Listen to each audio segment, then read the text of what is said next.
programa a seguir pode conter descrições de extrema violência, suicídio e não é recomendado para pessoas sensíveis.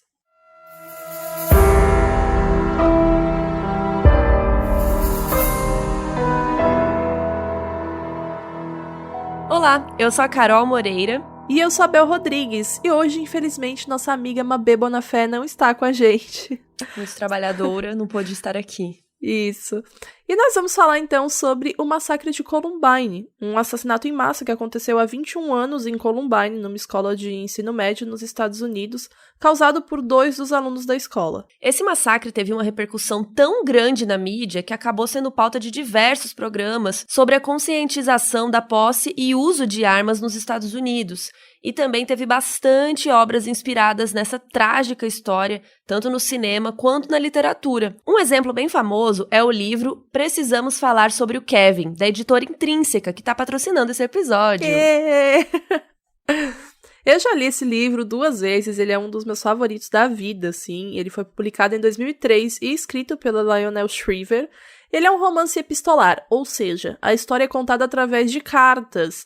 E a gente conhece, através dessas cartas, o Kevin, que é um adolescente que sempre apresentou assim, uma instabilidade mental e foi autor de um massacre na sua escola. O livro é muito espetacular por trazer a perspectiva da mãe do Kevin, né? E trabalhar em como ela lida com a culpa de ter um filho assassino. Inclusive, aborda muito também sobre a falta de terapia, né? Para isso, tem muita psicóloga, até psiquiatra que se recusava a atender por conta disso. E a história também aborda a maternidade compulsória e as represálias que as mulheres que não têm intenção de serem mães sofrem. E embora seja uma história fictícia, dá pra ver que alguns elementos, né, a autora pegou de inspiração mesmo da tragédia que aconteceu em Columbine. Então fica aí nossa recomendação do livro da editora Intrínseca, Precisamos Falar sobre o Kevin, e a editora conseguiu um cupom para vocês comprarem lá na amazon.com.br. O cupom é KEVIN15, Kevin é com K, né? KEVIN15, 15% de desconto e vai até o dia 31 de julho, então aproveitem para comprar o livro.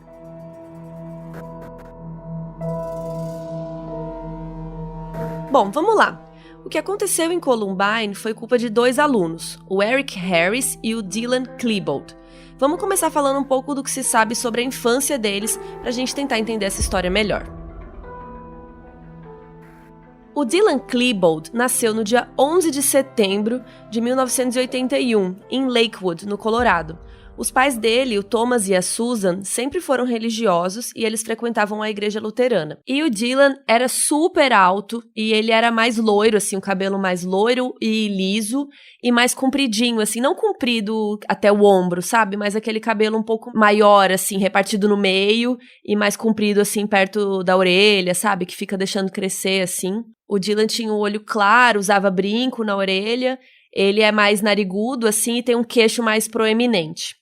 Ele tinha um irmão mais velho, o Byron Klebold, que também frequentava a igreja com a família e tudo. O Dylan mudou 3 vezes de escola nos elementary years, que é tipo o ensino fundamental deles, chegando até a ser selecionado para um programa de estudantes que tinham muito potencial intelectual e se destacavam por sua inteligência. Ele foi descrito como uma criança que era tímida, mas brilhante. Logo que ele começou a estudar na Columbine High School, no início da adolescência, ele começou a se interessar cada vez menos pelos estudos, chegando até a ir mal em algumas matérias, coisa que antes nunca tinha acontecido. Ele passou então a ficar muito tempo trancado no quarto, jogando algo no computador, e sempre ele parecia estar estressado ou mal-humorado, mas a única coisa que os pais pensavam era que estava só sendo um adolescente normal mesmo, passando pela puberdade, essas coisas todas. A Susan também conta que algumas vezes ela chegou a perguntar, né, enquanto eles almoçavam ou enquanto estavam fazendo alguma outra refeição, que estava todo mundo na mesa, se o Dylan estava bem, como que ele estava, porque ele parecia estar sempre cansado. Aí ele respondia sempre, toda a vida, era uma resposta que parecia padrão, assim, que ele só tinha bastante dever de casa e por isso que ele preferia ficar lá quieto no canto dele por tanto tempo. Ele mantinha também diários há pelo menos 4 anos e tudo que ele escrevia era sobre solidão, sobre se sentir sozinho, até com umas ideações assim suicidas, depressivas e tal. O irmão mais velho do Dylan, inclusive, foi expulso de casa por uso de drogas. Os pais acharam inaceitável aquele comportamento, e o Dylan, depois disso, se sentiu ainda mais sozinho. Outro responsável pelo atentado em Columbine é o Eric Harris. Ele nasceu no dia 9 de abril de 81, em Wichita, no Kansas. O Eric, ele é bem padrãozinho também, que nem o Dylan, mas o Eric, ele é menos loiro, assim, ele é um loiro mais escuro, e ele é mais baixo que o Dylan. Ele é bem padrãozinho, assim. A diferença, acho que a gente pode marcar, assim, é que o Dylan era mais alto, tinha o cabelo mais loiro e um pouco mais comprido, e o Eric usava o cabelo mais curto, assim, quase raspado, sabe? Um pouco maior que raspado, assim. E as diferenças também são aquelas, né? O Dylan, ele é mais tímido e o Eric é um pouco mais expansivo. O pai do Eric, Wayne, era piloto de transporte da Força Aérea Americana e por isso que a família se mudava assim constantemente. Em 93, eles se mudaram de Nova York para o Colorado e o Wayne se aposentou do serviço militar. A mãe dele, a Catherine, era dona de casa. O Eric também tinha um irmão mais velho chamado Kevin, que em 96, quando a família se mudou para perto da Columbine High School, já estava estudando na universidade, lá no Colorado. O Eric conheceu o Dylan no 9º ano da escola e na mesma época ele conheceu o Brooks Brown. Os três ficaram muito próximos um do outro e saíam bastante no fim de semana para ir no boliche, jogar junto, eles curtiam muito jogo de videogame, aqueles bem violentos, essas coisas que um monte de adolescente faz, né? Até por causa dessas saídas constantes, a mãe do Dylan, a Sue Klebold, a Susan, ela considerava que ele estava passando por uma fase meio para baixo e tal, mas que estava tudo bem. Os dois, o Eric e o Dylan, sempre foram opostos no que diz respeito à personalidade, né? O Eric era super comunicativo, volátil, ele era expansivo demais, e o Dylan vivia dentro da própria concha, sabe? Ele era totalmente tímido. E durante uma época os dois trabalharam juntos numa pizzaria, né? O que ajudou ainda mais a eles se conhecerem melhor e fortalecer essa amizade que estava sendo construída. E aí, em 1996, o Eric ele criou um site privado chamado America Online, onde ele e o Dylan administravam os jogos deles e dos amigos, tipo um host mesmo de jogos, sabe? Era um local seguro, de acordo com eles, que eles não precisavam, enfim, não tinha a presença de mais gente, né? Porque mais pessoas poderiam achar online, no mundo online, e era privado por conta disso. Com o passar do tempo, dentro do site, o Eric criou um blog onde ele falava dos seus parentes, da escola, dos estudantes e da vida num geral. Mas o blog era muito um reflexo do que se passava na cabeça do Eric, né? Então a coisa toda foi escalando e no final do ano o blog já tinha até dicas de como fazer explosivo caseiro, como ter sucesso em pequenos delitos e vandalismos, reclamações da vida e muito, muito mais coisa que a gente vai abordar já já. Em 97, o Dylan e o Eric já eram praticamente inseparáveis. Eles se identificavam bastante, principalmente por compartilharem a impaciência, né, e o ódio diante da escola de Columbine. Os dois acreditavam que não se encaixavam nos grupos de estudantes. Eles se chamavam de social outcasts, que é tipo exilados sociais, em português. Apesar disso, eles saíam bastante, eles tinham vários amigos, mas pro Dylan ninguém era amigo de verdade, sabe? Tudo era muito difícil pra ele, assim. Se ele tinha um crush em alguém, ele nunca falava, sabe? Ele nunca tentava nada com a menina, sabe? Pro Eric, não. O Eric gostava de estar no centro das atenções, ele era um cara mais zoeiro, sabe? Ele gostava de paquerar as meninas e tal. No segundo ano, os dois começaram a usar mais roupas pretas, usar coturno, sabe? Eles queriam um look mais dark, assim, bem diferente. E só que, assim, na verdade, quem inventou isso foi o Eric e o Dylan meio que foi na onda. E aí, com esses casacos longos, essas roupas pretas, as botas e tal, eles faziam referências à tal da Trench Coat Mafia, que em português seria máfia do sobretudo, que é tipo um grupo de amigos que se vestia dessa forma e se orgulhava em falar que eles eram diferentões, né, que eles eram diferentes daqueles atletas idiotas do colégio. E é dito também que o Eric era alvo de alguns olhares atravessados por ser esse diferentão, por usar essas roupas e etc. O Dylan, por ser um adolescente quieto e totalmente viciado, aficionado, assim, em tecnologia, ele sentia que ninguém de lá se importava com isso, sabe? Ninguém da escola. Porque para ele, os estudantes não tinham os mesmos interesses que ele em nada. E o Eric, que já tinha um comportamento mais expansivo e também agressivo, só continuou fomentando o ódio da escola e dos seus alunos com o Dylan, que passou a sentir cada vez mais rancor e amargura também. Os dois começaram a expressar esse ódio por meio de atitudes patéticas e agressões verbais, tipo usar suásticas nas roupas, fazer Heil Hitler, idolatrar a cultura alemã antissemita da época do Holocausto. E também era muito expressado essa raiva, né, esse inconformismo através da música. Eles ouviam bandas alemãs de rock bem pesado e que faziam críticas nas letras, como Rammstein. Esse ódio acumulado foi se tornando um rancor também contra a sociedade num todo. E aí, em janeiro de 97, eles começaram a fazer atos de vandalismo que eles chamaram de missões. Eles basicamente saíam escondidos de noite e causavam na rua, destruíam coisas das casas das pessoas que eles não gostavam. O Eric que sempre escolhia os alvos e geralmente eles ficavam bebendo vodka antes de sair para as missões. O Dylan, inclusive, ele nessa época já estava consumindo bastante álcool. Em outubro de 97, eles foram suspensos por arrombar armários da escola. Eles também pegavam pontas de chave e ficavam arranhando os armários dos atletas, né, que eram o pessoal, sei lá, do futebol americano, essas coisas, o povo popular pra eles, que eles não gostavam, que eles achavam que ficavam zombando demais deles, que realmente eles eram alvo, sabe, de algumas piadas desse pessoal. Então eles queriam já se vingar dessa forma, fazendo esses pequenos delitos e atos de vandalismo. Em janeiro de 98, o Dylan e o Eric foram presos depois de invadirem uma van e roubarem algumas coisas aleatórias que estavam lá dentro. Assim, gente, eles nem sabiam o que tinha dentro da van. Eles só viram que eram uns equipamentos eletrônicos qualquer e eles falaram assim, vamos roubar porque é muito fácil. E aí os dois foram fichados pela polícia, mas como foi a primeira ocorrência dos dois, decidiram que se eles prestassem serviços comunitários, tivessem aconselhamento supervisionado e tal, ficaria tudo bem. Então eles foram liberados dos serviços um mês antes do término, isso foi em fevereiro de 99. E os conselheiros disseram que o Dylan era um garoto brilhante, com um grande potencial. Mas, mesmo sob supervisão e tal, nesse meio tempo, foi a época que o Eric começou a produzir as bombas tubo, que são bombas caseiras que ficam em tubos, basicamente, por isso que tem esse nome. E aí também, nessa época, alguns comportamentos agressivos do Eric começaram a preocupar muito seus pais, e o próprio Dylan também. O Eric chegou até a xingar de maneira bem pesada o Dylan depois de um jogo de futebol que o Dylan tinha jogado mal. E aí, por conta dessa agressividade e também para evitar que ele se metesse em problema de novo, os pais do Eric levaram ele no psicólogo e no psiquiatra e ele passou a tomar antidepressivo. E aí, em março de 98, Dylan concedeu ao Brooks Brown, que é aquele terceiro amigo deles, acesso ao site que ele tinha, né, privado lá com o Eric.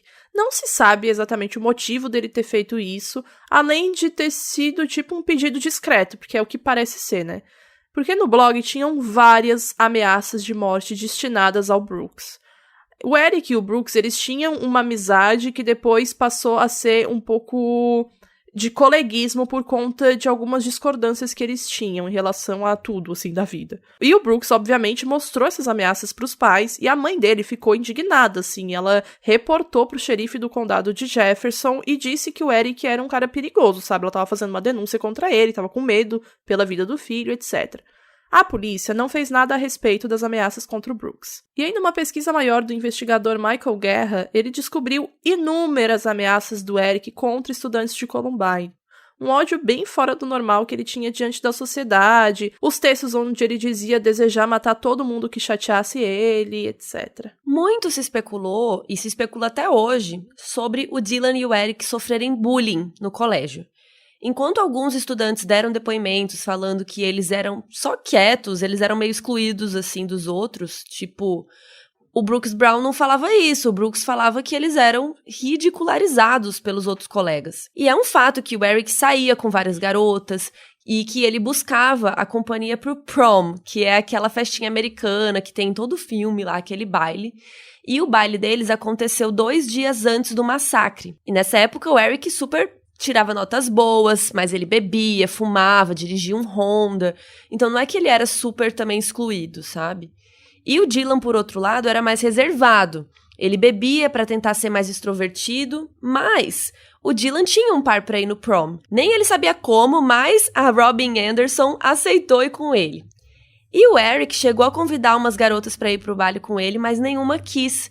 Outros amigos até fizeram uma mini campanha pra achar um par pra ele e tal, mas não deu muito certo. A Molly Wexler foi quem perguntou pra Brandy, que era outra menina, né, a pedido do Eric, se ela aceitava ir com ele na prom. Ele tava, assim, olhando a conversa o tempo todo, sabe? Quando o amigo vai perguntar pra Sim. pessoa, daí ela vai lá e ele gosta fica, de num você. cantinho. Então, ele tava olhando a conversa o tempo todo. E aí, quando, né, ele já tinha percebido pela gesticulação, assim, que a menina tinha recusado. Mas quando ela recusou e a Molly foi até o Eric avisar, ele disse que não podia acreditar que ele tinha sido rejeitado, sabe? Que aquele pedido tinha sido recusado. Então ele decidiu não ir na formatura e passou a noite do baile em casa, na companhia da Susan DeWitt, que não se sabe se ele convidou ela ou não, mas de qualquer forma o Eric sabia, né, que o Dylan estava aproveitando a festa, o baile, e daí ele decidiu então ir na after party do baile. A Robin Anderson, que é aquela garota que foi com o Dylan no baile, era uma amiga próxima dele, e ela chegou até a ir num show de um cara com ele e com o Eric. E aí, em novembro de 98, o Eric e o Dylan queriam comprar armas numa feira de armas chamada Tanner Gun Show. Mas como os dois eram menores de idade, eles pediram pra Robin ir com eles, e ela os ajudou a comprar 2 espingardas e um rifle. É lógico que ela nem se tocou que isso poderia ser estranho demais, era comum as pessoas terem armas, ela nem ligou muito, e também os meninos falaram que queriam caçar. Então, por isso, ela, né, quis ajudar eles, etc. Porque, gente, Estados Unidos, assim, anos 90 também era a coisa mais comum do mundo ter arma em casa. E aí, os dois começaram a planejar um ataque à escola. E eles começaram isso por maio de 98, por aí. Em 97, tinham acontecido vários tiroteios em escola e, de certa forma, isso inspirou eles. Em 19 de abril de 93, teve um outro caso, que é bem famoso lá nos Estados Unidos, que também serviu de alguma forma de inspiração para eles, que foi o caso do cerco de Waco, no Texas. Foi um confronto entre a polícia e uma seita que durou 51 dias e terminou no dia 19 de abril. E isso acabou num incêndio que matou quase 80 pessoas. A gente até pode fazer um episódio. Essa história é bem confusa e complicada. Sim. E aí, esse dia 19 de abril, que foi o dia que aconteceu o confronto final, virou um marco contra a autoridade, sabe? Uma coisa super anti-governo e tal. E daí, por causa disso, um outro cara chamado Timothy McVeigh bombardeou um prédio em Oklahoma, nesse mesmo dia, só que 2 anos depois de Waco, em 95. Então, essa explosão em Oklahoma matou 168 pessoas. Ela foi o maior ataque terrorista nos Estados Unidos até aquele momento. E o Eric queria superar esse número de mortes. Ele queria algo muito maior. O plano deles era desenvolvido em 3 atos, como um filme. E eles chamavam o dia do ataque como o dia do juízo final.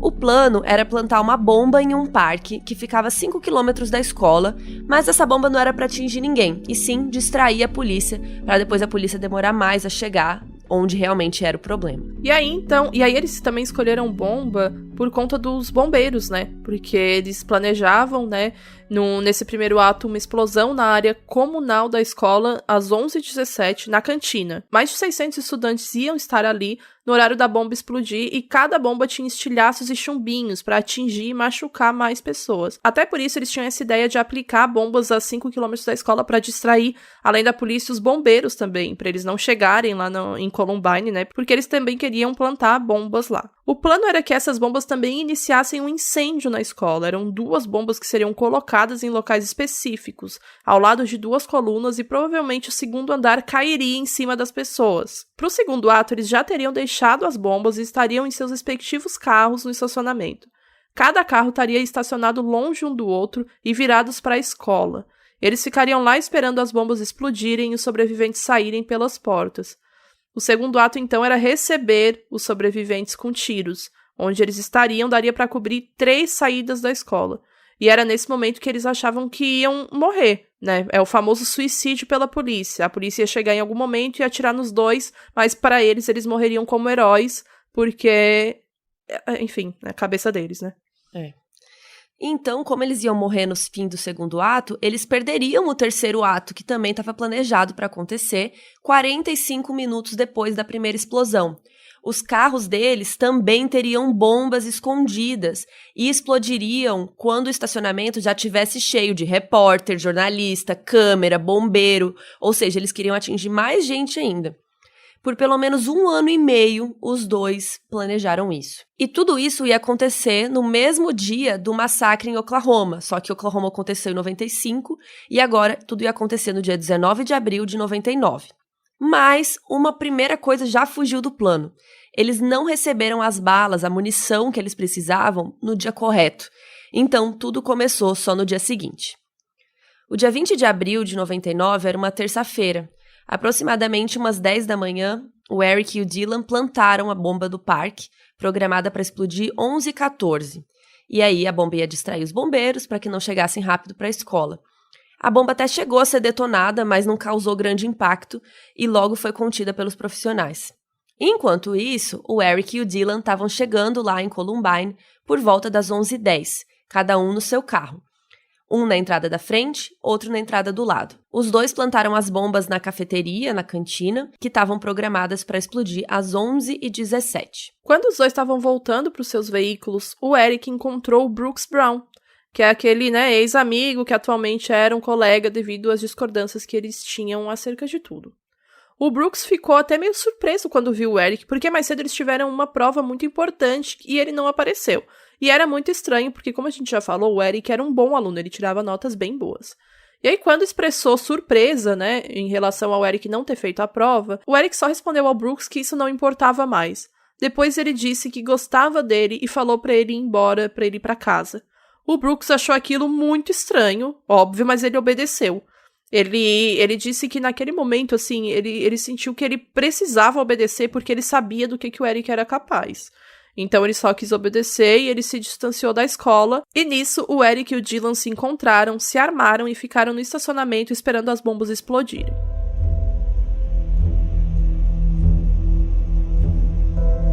Às 11h19, os dois perceberam que as bombas tinham falhado, Porque já tinham passado 2 minutos, e se elas realmente tivessem explodido, matariam ou deixariam severamente machucadas pelo menos 90% das pessoas que estavam lá na lanchonete de Columbine. Aproximadamente 450 pessoas estavam lá. E com a falha dos explosivos, eles partiram para o plano B. Só que, só um detalhe, eles não tinham um plano B. Então eles decidiram que eles iam começar a atirar livremente em quem eles viam pela frente.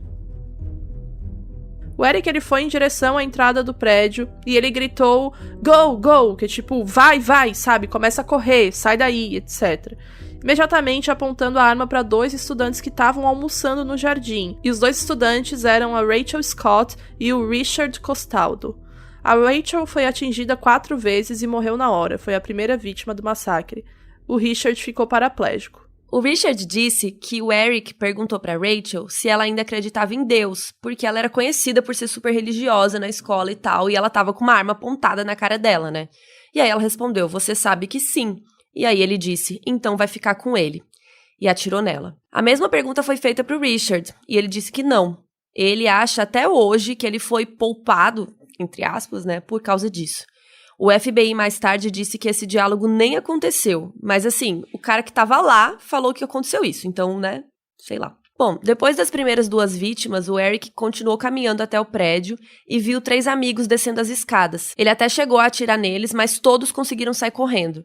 O Mark Taylor, um 4º amigo, foi baleado na perna, no peito e do braço. Ele conseguiu correr até o pátio, mas ele acabou caindo no chão e não resistiu aos ferimentos.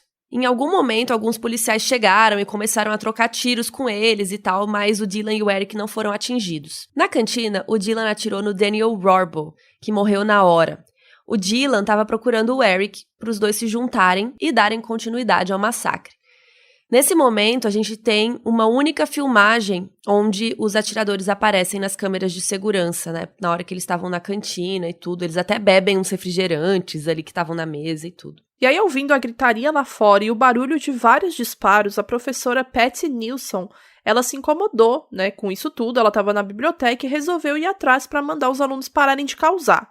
Ela achava que eles estavam gravando algo, brincando, sei lá, qualquer coisa menos matando estudantes. E ela chegou até a dizer em uma entrevista posterior que era normal alunos levarem armas que fossem de brinquedo, sabe? De paintball, essas coisas pra aula. Só que quando ela viu que realmente tinham levado armas de verdade, ela não se preocupou em estarem atirando nos outros. E sim se preocupou em falar que não era legal levar pra escola armas, sabe? Aí, okay. Quando ela desceu, ela deu de cara com Dylan e o Eric, que quebraram uma porta de vidro e deram um tiro de raspão no ombro dela. Ela estava com outro aluno e ela conseguiu correr rápido e correr voltando para a biblioteca, que estava cheia de alunos. Ela orientou todo mundo a ficar quieto, ir embaixo das mesas e depois foi até o balcão da recepção, ficou embaixo do balcão, pegou o telefone que ficava ali em cima, né? E discou o 911, que é o número da emergência. Ela estava em pânico, porque ouvia os atiradores cada vez mais perto da biblioteca, fazendo barulho, gritando. A Pat até conseguiu ficar o máximo de tempo possível no telefone, escondida embaixo do balcão, né? Mas quando ela ouviu os passos mais perto da porta e também a fumaça chegando por conta das bombas, né, de propano, ela deixou o telefone pendurado ainda na ligação e correu para bem longe do balcão, para o mais longe possível, para que eles não vissem ela. Jefferson County 911. Yes, I am a teacher at Columbine High School. There is a student here with a gun. He has shot out a window. I believe one student. Okay, has anybody been injured, ma'am? Yes. Okay. Yes. And the school is in a panic. And I'm in the library. I've got students down under the table, kids. I was going out there to say no. Mm-hmm. And I went, oh my God, that was really close.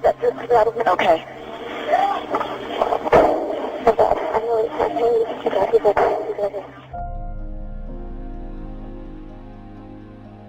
É bem agoniante ouvir o áudio da ligação, né, dela. Se você quiser ouvir inteira, tem no YouTube também. A Mabê vai deixar na nossa rede social, @moduspod. E aí, em algum momento, o Eric se desajeitou com a arma, que ricocheteou e bateu na cara dele. Aí o nariz dele começou a sangrar. Começou de leve, mas depois foi ficando um sangramento bem intenso, assim. Chegando até gente a falar, né, sobreviventes a falar que ele tava meio tonto, parecia estar meio tonto quando chegou na biblioteca. O professor William David Sanders foi o responsável pela evacuação da cantina. No momento que o Dylan e o Eric voltaram pra lá, já não tinha mais ninguém. O professor estava disposto a fazer todo mundo sair ileso do prédio e depois do primeiro andar ele partiu pro segundo. As câmeras de segurança mostram o William ajudando estudantes a sair do prédio e tal, e depois ele correndo para as escadas, indo para o segundo andar. Ele estava correndo para a biblioteca, quando ele encontrou o Dylan e o Eric no meio do caminho. Ah, isso é muito triste, gente. O William estava com um aluno que estava acompanhando ele, e aí os dois viram eles chegando, e aí eles se viraram e correram na direção oposta, mas o Eric atirou nas costas do professor. Eles erraram os tiros no outro aluno, mas acertaram, né, no professor William. Mesmo assim, o William e esse aluno conseguiram chegar até a sala de ciências para avisar para todo mundo se esconder. Os alunos da sala tentaram estancar o sangue do professor, que ele estava perdendo muito sangue, né, devido aos ferimentos. Tentaram fazer primeiros socorros nele e tal. Inclusive, eles escreveram na janela um cartaz para mostrar para a polícia, né? Eles escreveram "One bleeding to death", que é tipo uma pessoa sangrando até a morte. Tem foto desse cartaz também, que vai ficou estar bem lá famoso. no nosso Twitter. E assim, mesmo com tudo isso, o professor William faleceu às 3h e ele foi o único professor que morreu no massacre. E assim, sem entrar em detalhes, porque assim, o que aconteceu na biblioteca foi a parte mais horrível. Se você está achando tudo isso aqui horrível, na biblioteca foi muito pior. No momento que os dois atiradores entraram lá, foi das 11h29 até as 11h36, eles ficaram atirando em todo mundo, todos os estudantes que estavam lá dentro.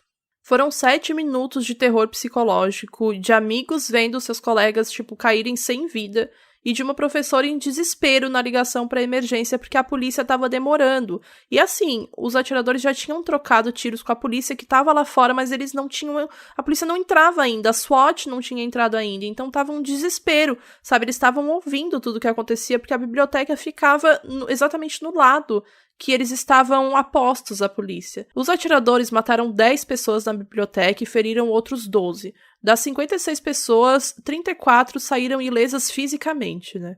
As vítimas que sobreviveram disseram depois que os dois começaram a falar que não estavam mais se divertindo com aquela matança toda, que questionaram, né, se não deveriam esfaquear os outros para tentar se empolgar de novo, mas eles acabaram só saindo de lá e passando pelos corredores atirando aleatoriamente e jogando bombas e coquetel molotov. Isso também aconteceu porque o Dylan estava meio preocupado, ele perguntava toda hora pro Eric se o Eric estava bem por conta do sangramento no nariz.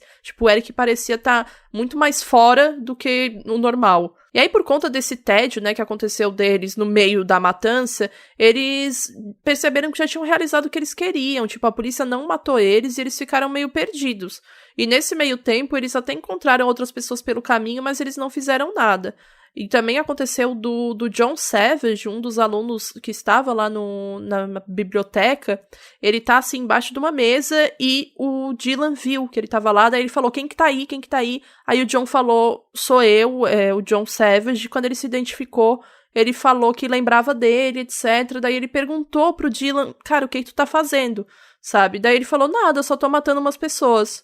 Aí ele perguntou, você vai me matar?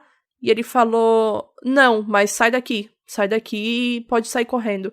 E o John falou numa entrevista que nessa hora ele achou que o Dylan ia atirar nas costas dele, sabe? O Eric, principalmente, assim, porque o Eric tava apontando a arma, o Dylan não, o Dylan só falou pra ele sair. E aí ele disse que mesmo assim saiu, porque naquele momento ele só falou, cara, eu vou obedecer eles, porque se eles não, eu prefiro, sei lá, pelo menos tentar fazer alguma coisa do que só morrer com um tiro aqui por não ter obedecido eles.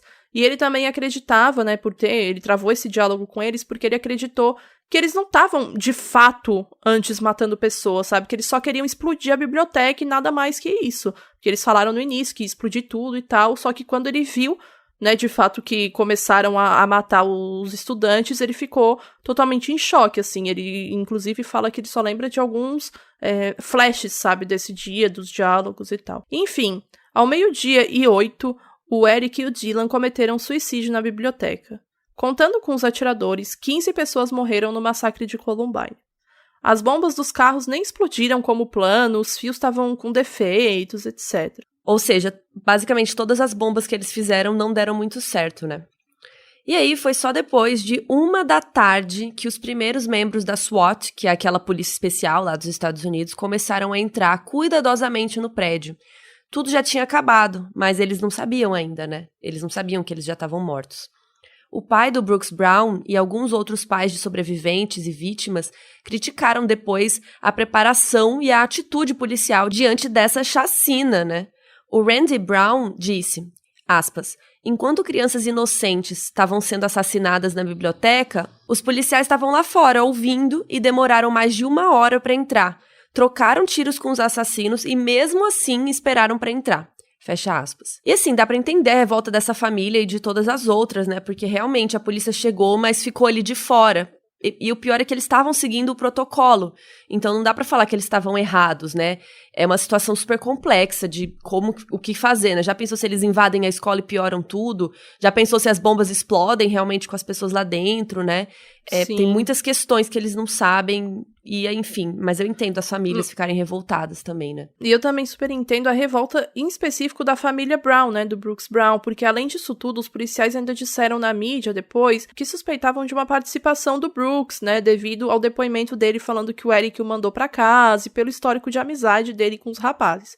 E o Brooks chegou até a ser hostilizado por algumas pessoas na época, e no livro dele, ele reforça como era curioso a polícia ter suspeitado dele, sendo que 1 ano antes, eles só ignoraram que ele foi lá fazer uma denúncia contra o cara, sabe? Uma denúncia de ameaça de um dos atiradores, a polícia simplesmente cagou. E ainda, gente, esse massacre todo foi, assim, super televisionado.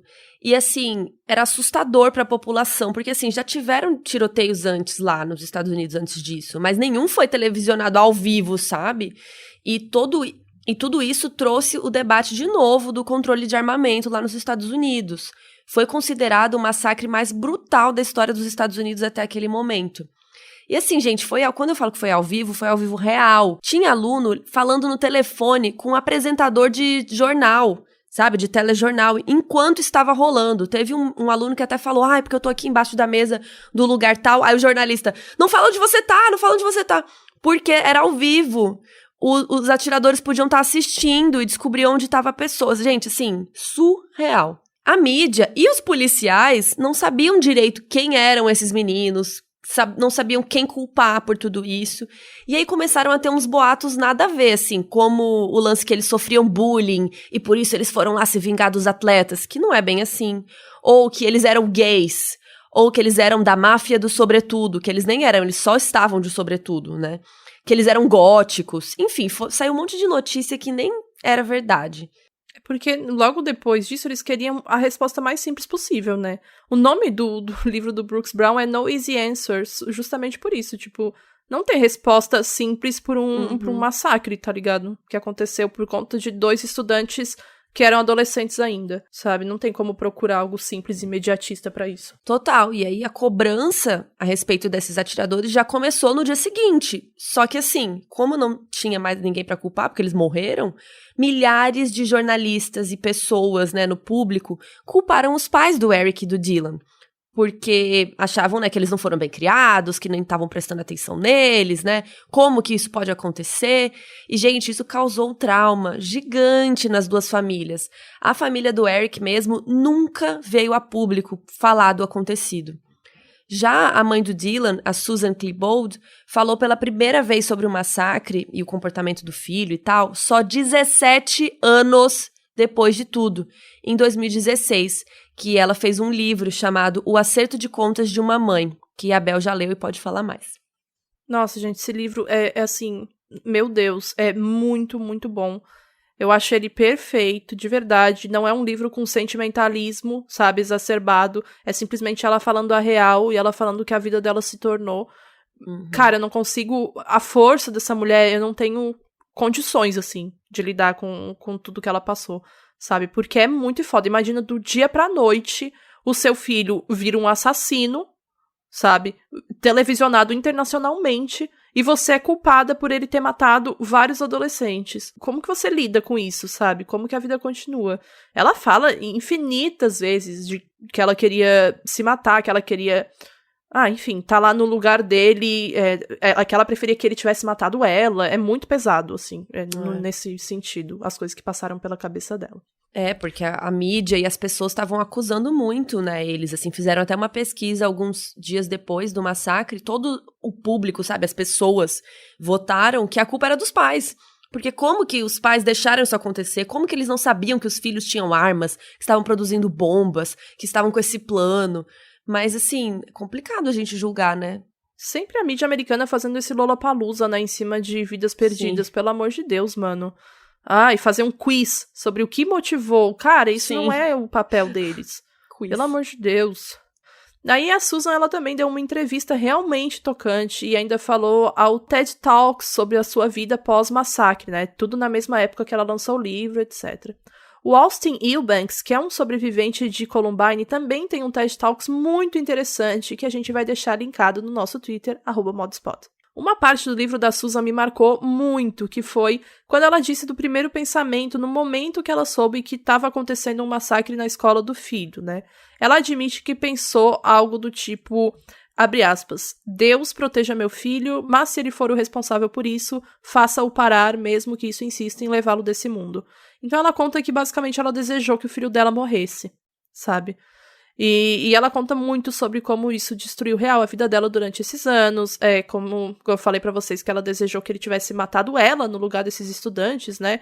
E como ela sonhava com ela morrendo pra não ter que aceitar que o filho, que ela amava tanto, tinha feito algo tão horrível. E pior, que ela não tinha prestado atenção que ela acha que deveria ter tido quando ele se isolou do mundo, sabe? Na mídia foi falado até do antidepressivo que o Eric tomava há alguns meses, em como o remédio era uma bomba para quem já tinha problemas com o próprio controle da raiva, e que provavelmente ele tinha parado de tomar o remédio, por isso que aconteceu o massacre, etc., mas nem era verdade. A autópsia revelou que o Eric tinha tomado o remédio direitinho até o fim. E também existe uma ligação interessante da gente explanar aqui.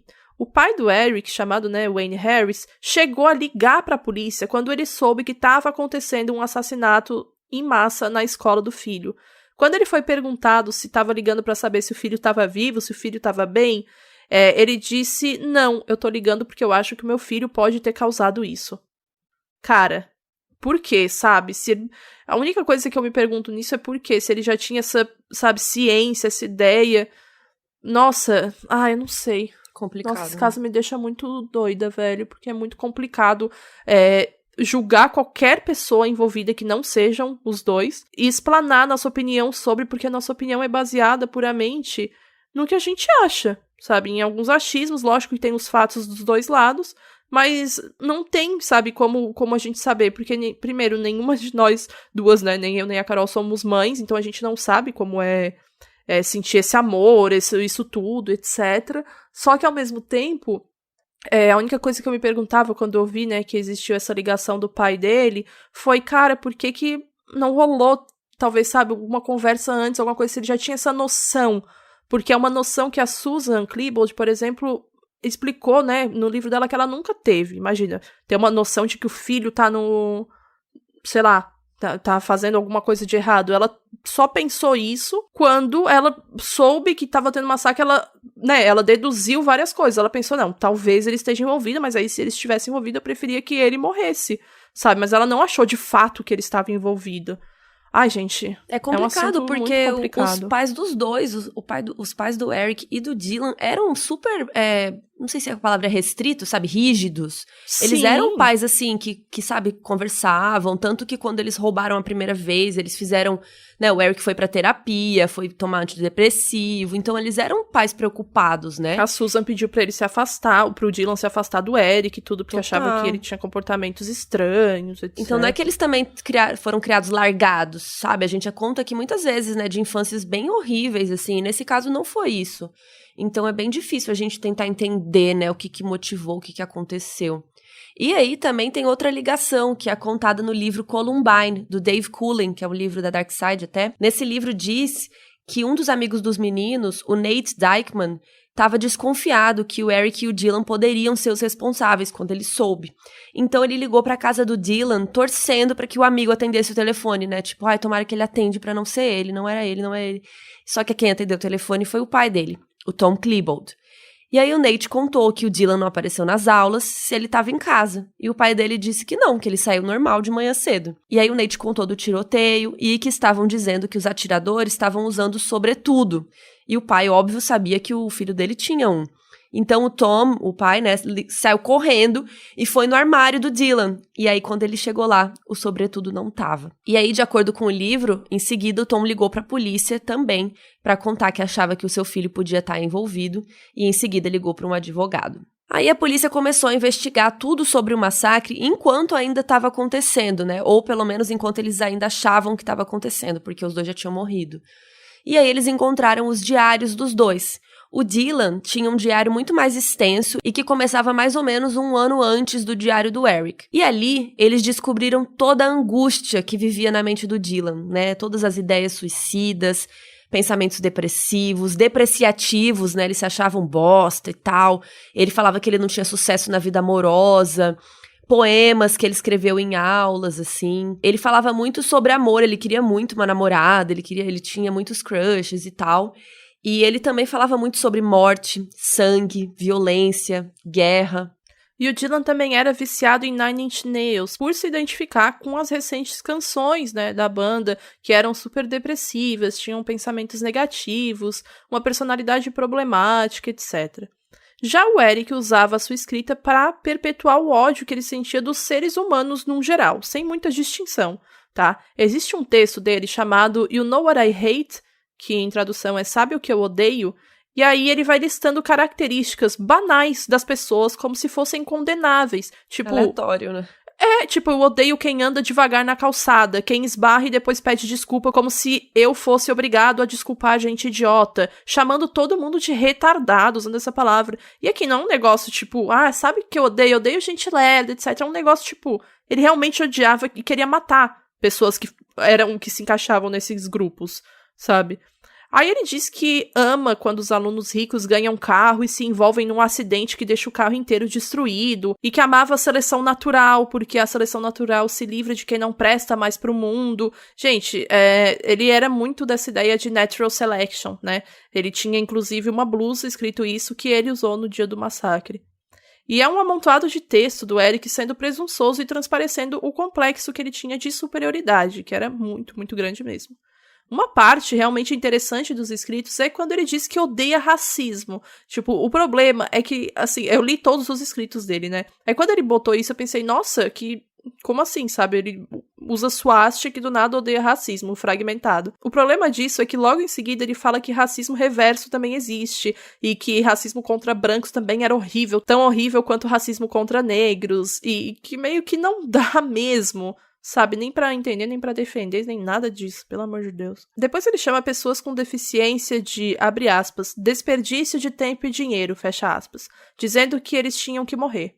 E ele encerra o texto dizendo que odeia estrangeiros e queria que todos fossem embora do país dele, porque eles estavam deixando marcas no país que eram marcas que ele não aceitava, que eram marcas ruins para a história americana e bababá. A gente sabe que esse discurso ainda existe, né? Infelizmente. Bom, e essa comparação é bem interessante, porque no diário do Dylan, ele expressa muitos sentimentos dele mesmo, assim, tipo, tem a ver com ele, né? Como ele pensava, tipo... Por exemplo, um dia ele escreveu, aspas, pensar em suicídio me dá esperança de que eu estarei num lugar onde eu não mais esteja em guerra comigo mesmo, onde eu possa achar a paz, fecha aspas. Então, assim, esse pensamento acompanhava ele pelo menos desde 97, né? Quando a mãe dele notou ele mais distante e tal. Mas, assim, o Eric não, né? O Eric tinha esses pensamentos contra os outros. Então, assim, cada um deles tinha uma motivação diferente pra estar fazendo aquilo, né? Cada um deles tinha ideias bem distintas, mas que ao mesmo tempo se juntavam nesse ponto, que era odiar as pessoas e tal. Até hoje, a grande motivação, né, o porquê que eles fizeram tudo isso, ainda é meio desconhecido, assim, ainda é muito discutido. O que se sabe, além dos pensamentos deles, né, que estavam nos diários, é também que eles gravaram vários vídeos caseiros e curtas no porão da casa do Eric. Era gravado no porão porque o quarto dele ficava no porão da casa da gente, não é porque eles, sei lá, se escondiam nem nada, é porque o quarto do Eric realmente era isolado. E essas imagens ficaram conhecidas como fitas do porão, porque o Eric guardava lá as fitas e estavam lá, né? E esses vídeos estão com o FBI e nunca foram publicados. E nesses vídeos também é dito aquela coisa que eles queriam desbancar o atentado de Oklahoma, né? Que eles queriam fazer uma coisa muito maior e tal.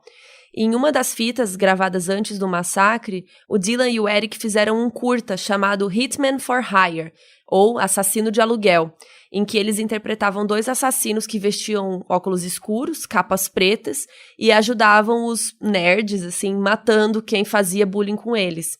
O curta é de dezembro de 98 e já mostrava muito o que ia acontecer ali no massacre. Em todos esses vídeos, eles mostram o seu arsenal com muito orgulho. Armas, coquetel molotov, bombas caseiras de propano, munição obtida ilegalmente. Eles também gravaram treinamento de tiros, inclusive em áreas ao redor da Columbine High School, onde eles pretendiam atacar também nessas áreas da vizinhança ali.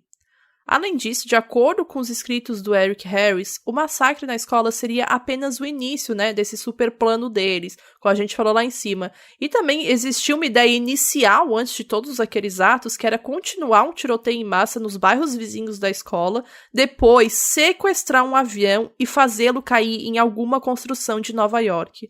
E, gente, sim, isso foi antes do 11 de setembro, tá? É bem bizarro pensar nisso. E era bem claro que apenas, né, um longo caminho de ódio, de destruição e sangue derramado seria o bastante para eles se vingarem, entre aspas, da sociedade que nunca entendeu eles. O último vídeo gravado é do dia 20 de abril, aproximadamente 30 minutos antes deles iniciarem o massacre. Eles se despedem e se desculpam com seus amigos e seus familiares. E depois de tudo isso, foi muito debatido o que fazer com a escola, né, depois desse massacre. Manter? Demolir? Reformar? 4 anos antes do massacre, em 95, eles já tinham reformado a biblioteca, e estava super novinha, bonita e tal. Mas como ela foi o grande local da escola, né, que teve o maior número de vítimas, que eles se mataram, enfim, foi, né, o lugar pior, assim. Depois de tudo isso, ela foi completamente demolida. E com a reforma, o local da antiga biblioteca se transformou num memorial. E aí a nova biblioteca fica em outro lugar do prédio e foi feita em homenagem à memória dessas vítimas do massacre, né? E aí, diversos especialistas, psiquiatras, psicólogos, neurologistas, criminólogos, especialistas em perfis do FBI, enfim, todo mundo ficou estudando muito esse caso de Columbine para tentar chegar num diagnóstico dos atiradores, né? Qual era o problema deles, né? Por que eles fizeram isso? O que eles tinham? A maioria deles concluiu que o Eric tinha atitudes de psicopatia, de psicopata, justamente por ele não demonstrar empatia, compaixão, ele não tinha muita consciência dos próprios atos, ele expressava nos diários a vontade de matar pessoas, muitas vezes por coisas idiotas, né, tipo, como olharam pra ele estranho na rua, ele já, vão matar. E tudo isso somado à facilidade que ele tinha em mentir, né? E nem pensava nas consequências. E tudo isso são características de psicopatas. O Dr. Peter Langman, que é autor do livro School Shooters, Understanding High School, College and Adult Perpetrators, estudou Columbine por anos e anos. Ele, é óbvio, né, pontua que o Eric e o Dylan eram opostos, como a gente falou aqui, mas ele vai um pouco mais longe. Abre aspas. Enquanto o Eric desenhava suásticas e escrevia sobre nazistas e afins, o Dylan desenhava corações e escrevia sobre a morte dele mesmo. Mais de 5 vezes, ele citou garotas, declarando que tinha vontade de se apaixonar. Eric, quando falava de garotas em seus escritos, explanava a fantasia que tinha de estuprá-las. Fecha aspas. O Dylan sofria com uma depressão severa, levando, a pensamentos, ideações suicidas e paranoia, muitas vezes tendo problemas com álcool para tentar mascarar a própria tristeza, né? A gente falou lá em cima que ele estava bebendo muito já, também nessa mesma época que ele começou a escrever sobre suicídio, etc. Até mesmo como uma forma de automedicação. Tanto ele quanto o Eric foram considerados psicóticos pelos profissionais da área. E depois desse massacre, muita coisa mudou nos Estados Unidos. Muita coisa mesmo. Ainda em 1999, o Senado chegou a aprovar a obrigatoriedade de que as armas fabricadas a partir daquele ano tivessem travas melhores nos gatilhos. A lei quase não foi aprovada, tá? Inclusive, mesmo depois desse massacre, tá? Ela só entrou em vigência por conta de 1 voto de diferença, não foi unanimidade. Em 2004, o Congresso americano rejeitou a renovação da lei que proibia a venda de armas militares, como semiautomáticas, que foram até usadas no massacre. Essa lei proibia a venda de armas militares ao público. E ela ficou vigente durante 10 anos, de 94 a 2004. E as mortes por arma de fogo tinham até diminuído nessa época. Ou seja, em 2004 eles liberaram a venda dessas armas para o público. Em 2012 aconteceu outro massacre em escola, em Newtown. Então os líderes do Partido Democrata se empenharam em tentar de novo restringir a compra de armas. Eles pediram maiores controles, requisitos, tipo o exame psicológico, que eu super concordo, né? Análises detalhadas do histórico criminal do comprador. Só que tudo isso, gente, foi rejeitado pela Câmara dos Representantes, onde os republicanos eram maioria naquela ocasião. O que eu acho assim, gente, é tão surreal isso pra mim que eu não consigo nem expressar. Não, e fica pior, né? Que agora que tem a... Ai, que ódio. Não, gente, por trás dessa oposição ao controle de armas estava e ainda tá a Associação Nacional do Rifle. Cara, eu odeio demais essas... Ai, eu não consigo ouvir. Desculpa, amiga, eu vou te cortar sempre pra falar que eu odeio eles muito. Eles financiam campanhas, apoiam iniciativas de congressistas conservadores, em troca da defesa desses caras pro porte de armas, óbvio, né? Olha essa frase que eles falam.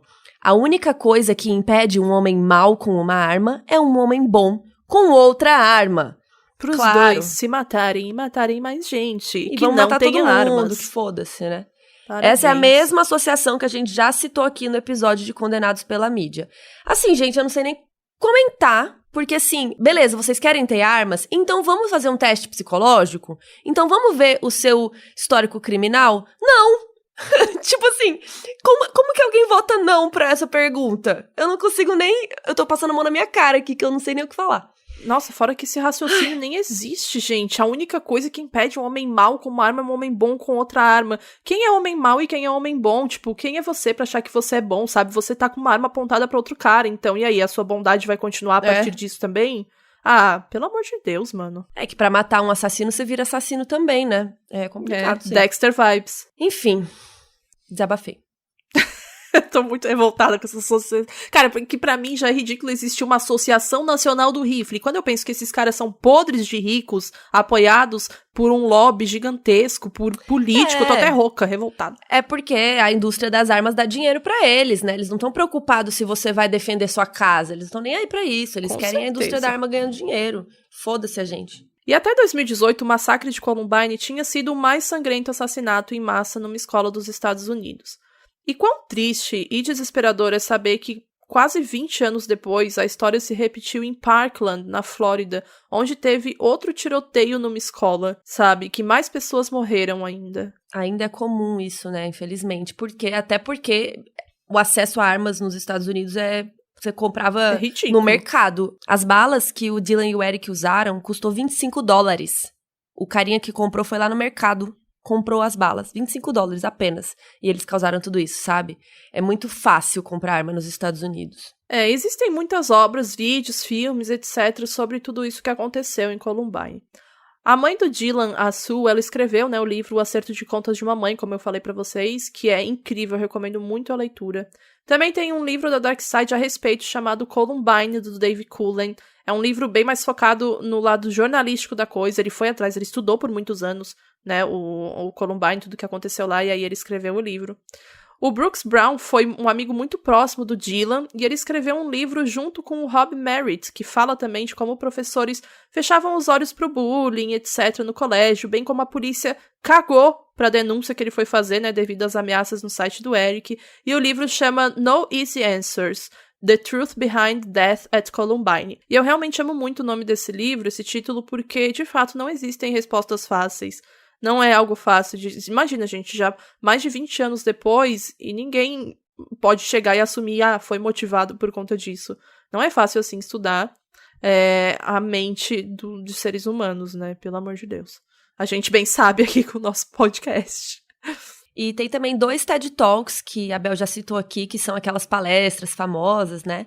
Um da Sue Klebold, mãe do Dylan, que escreveu aquele livro, e um do Austin Eubanks, que é um sobrevivente. E também tem vários documentários a respeito. Tem o A Killer in the Family, que é da BBC, sobre o relato da mãe, né, do Dylan. Understanding Why, que é sobre o motivo, porquê, né, tentando descobrir.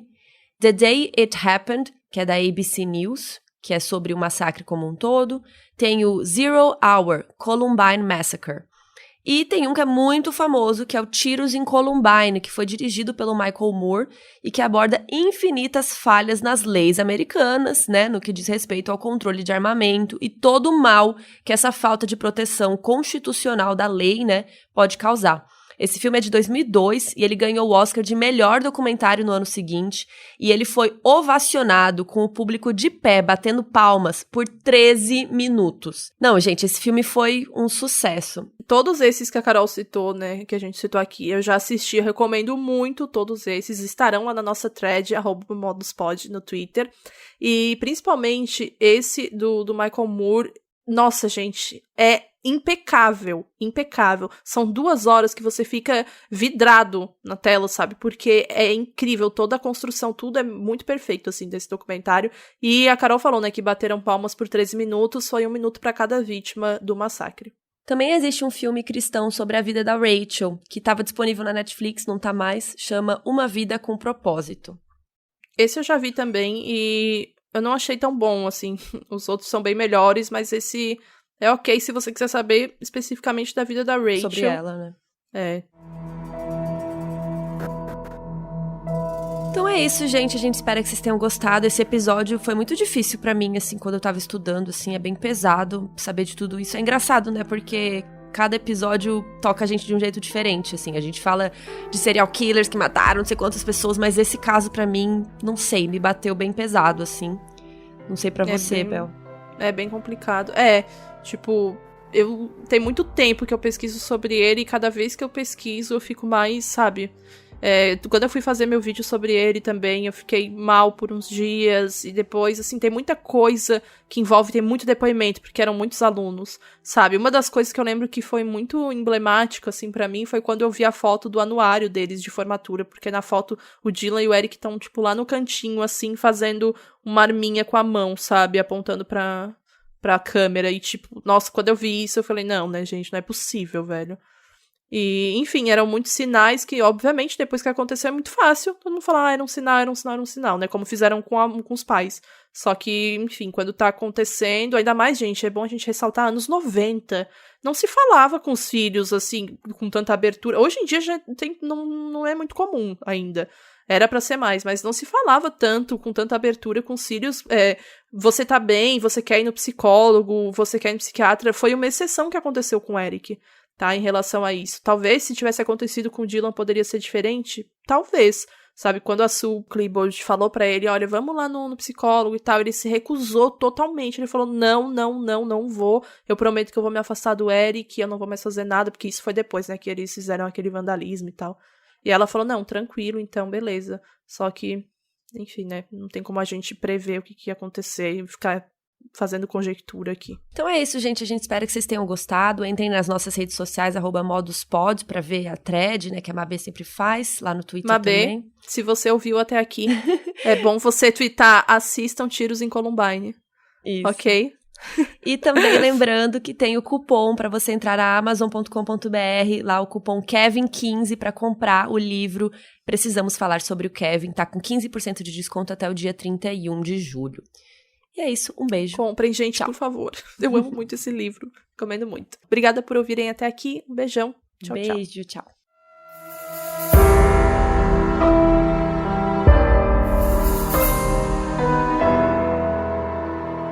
O Modus Operandi ele é um podcast de crimes reais que é feito com muita pesquisa, dedicação e trabalho. E por isso que a gente demorou 6 meses para conseguir colocar a primeira temporada no ar no dia 1º de janeiro de 2020. Foram 2 meses para voltar para a segunda temporada e no meio de tudo isso veio a pandemia. E aí a gente decidiu produzir 2 episódios por semana, às quartas e sextas-feiras. Além disso, a gente também criou, mini programas dentro do podcast e a cada episódio a gente pensa em formatos diferentes e o que a gente gostaria de fazer para vocês. Em poucos meses nós atingimos a marca de 1 milhão de plays e tudo tá crescendo tão rápido, e eu quero só fazer um parênteses de que isso é muito bom, que a gente não tá conseguindo mais absorver tudo e nem colocar todos os planos em prática. Então a gente decidiu que chegou a famigerada hora de dar o próximo passo. Por isso a gente tá pedindo para você, se você puder, é claro, financiar o nosso projeto, porque qualquer quantia faz muita diferença pra gente. O nosso objetivo é termos independência financeira para tocar o projeto da maneira que a gente acredita,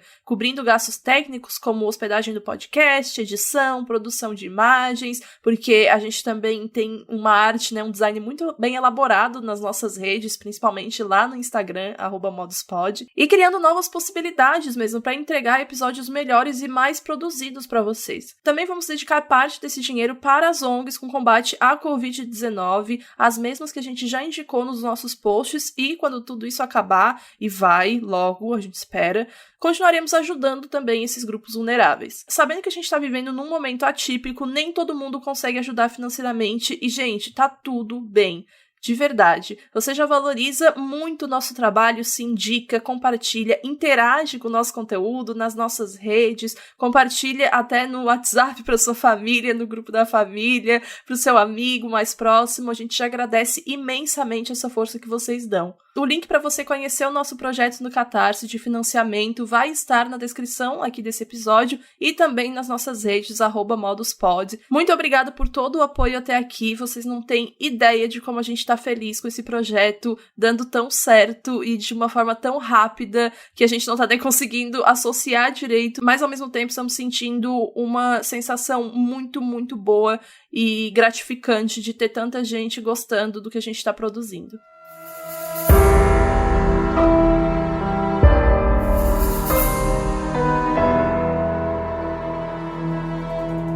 Esse episódio foi escrito e apresentado pela Bel Rodrigues e por mim, Carol Moreira. A edição é do Dantas, a música tema do podcast é de Leandro Neco e Léo Braga, as artes são do Banjo e quem cuida das nossas redes sociais é a Mabê.